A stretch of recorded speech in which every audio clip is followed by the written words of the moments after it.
Oke Bang, ini ada pertanyaan dari warganet yang bergabung. Dalam kasus seperti ini, mengapa yang ditahan itu adalah pengedarnya? Seperti apa sih konstruksi hukumnya kalau kita melihat hukum yang ada di Indonesia, Bang? Ya sebenarnya yang mengedarkan kena, yang merekam juga kena semua gitu.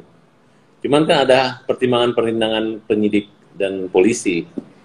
Ya yang jelas memang yang menyedarkan itu adalah orang-orang yang mungkin, misalnya contoh nih, saya melakukan tangan saya, kemudian nah itu ranah pribadi untuk koleksi pribadi. Tapi ada nggak penekanan jangan diedarkan ya, jangan beredar ya gitu.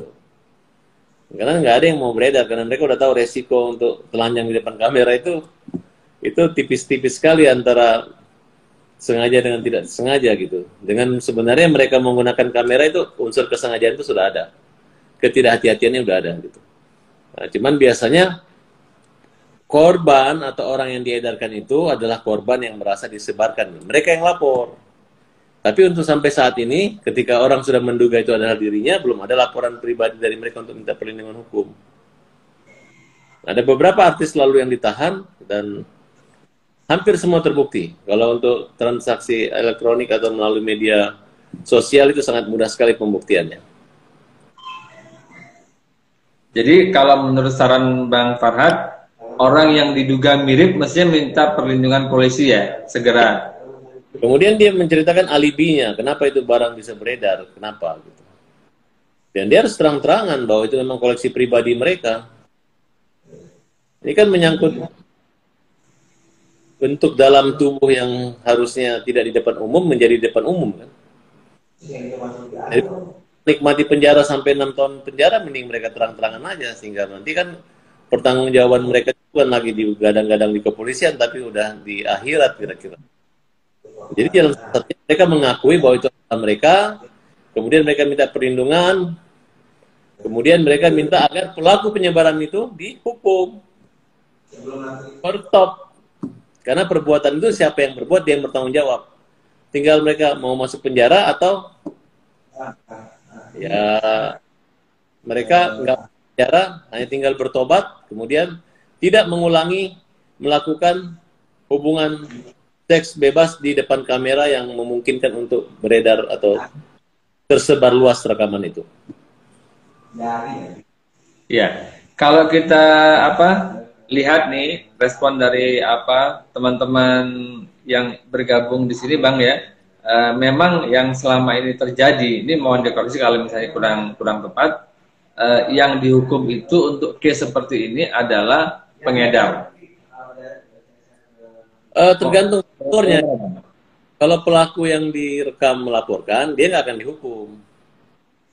Tapi ada hal yang tidak diinginkan beredar, tapi ada yang mengedarkan. Tapi kalau mereka diam-diam saja, mereka mengetahui ini udah ribut, mereka tidak merasa, dan mereka nanti membela, silahkan bela di pengadilan nanti. Ada nggak alasan yang meringankan? Nah, kalau kita lihat yang kasus artis dari Bandung itu, dia dihukum. Padahal bukan dia mengedarkan gitu, tapi dia memiliki ada dasar ketidakhati-hatian dia untuk menyimpan kamera itu. Iya, Mungkin betul. Dia menjalani hukuman, Bang. Ya. Hukumannya hampir 3 tahun nggak salah. Ya. Sebenarnya itu bisa menjadi pelajaran buat semua untuk berhati-hati ya, Bang ya. Tapi memang namanya manusia ya, kita nggak bisa jaga semuanya. Ada aja yang iseng membuat rekaman seperti itu ya, Bang. Dalam Islam kan berzina aja harusnya dijauhkan, jauhi. Jangan mendekat dengan zina. Ini malah udah melakukan, membuat kamera lagi, memvideokan, membuat film gitu. Berarti kan apakah sebagai mata pencarian mereka yang kebetulan mungkin lagi apes atau mungkin untuk sensasi-sensasian saja, tapi yang jelas ini ada hukumannya. Ya, ini ada hukumannya, ini ada tindakan yang akan dilakukan, tidak hanya sanksi hukum tapi sanksi moral, sanksi sosial. Ini akan merusak tidak hanya masa depan dia, tapi anak cucunya ini akan rusak. Karena di Indonesia, untuk melakukan hubungan begitu merupakan sesuatu yang dilarang agama maupun dilarang oleh pemerintah, undang-undang.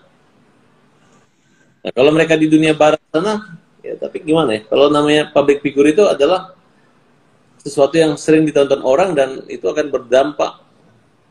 Ya namanya media sosial dan pendidikan dan apa ke publik, selebriti itu bisa membentuk pendidikan budaya bangsa. Jadi kalau budaya dan pendidikannya yang negatif, ya itu akan terbentuk bahwa nanti akan dilihat oleh anak-anak kecil ya yang menganggap itu sudah biasa.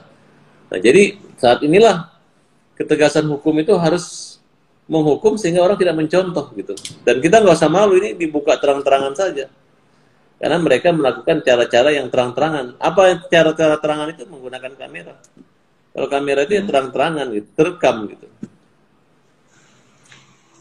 Oke Bang, ini ada pertanyaan dari Papa Davero. Dia bertanya, kalau mendapati case seperti ini, bagaimana syarat untuk melaporkan? Atau apa syarat untuk melaporkan perkara ini ke ranah hukum? Nah, pertama gini, siapa saja warga negara Indonesia, baik itu polisi maupun warga negara ya yang baik, yang menemukan gambar ini di media sosial apa, kalau Instagram, nah dia capture aja atau dia simpan linknya gitu. Nah berarti kan sudah ada 2 alat bukti. Nah, kemudian saksinya siapa gitu, kemudian ya menggunakan media apa, itu kan sudah lebih dari 2 alat bukti. Saksi, petunjuk, nah kemudian capture-nya ya, kertas-kertas gambar dan linknya itu sudah lebih dari 1 alat bukti. Nah, kemudian nanti polisi akan menyidik menggunakan saksi ahli dari keterangan ahli dari Kemeninfo, kemudian ada ahli pidana, ahli cyber atau ahli IT, media sosial dan lain sebagainya. Jadi itu sangat mudah banget gitu. Asal kita melaporkan bukan karena kebencian atau dendam, mungkin ada persoalan lain yang dicari-cari. Karena siapa saja, memang tidak ada aturan yang menghukum kita kalau kita tidak melaporkan. Tapi saya hargai sikap 2 orang kawan, biasanya saya yang turun langsung untuk membuat laporan ini, tapi karena kesibukan dan saya pikir ya di prosesnya sama. Kita hanya menjadi pemantau dan penonton yang positif, kalau ada bengkok-bengkok kita luruskan.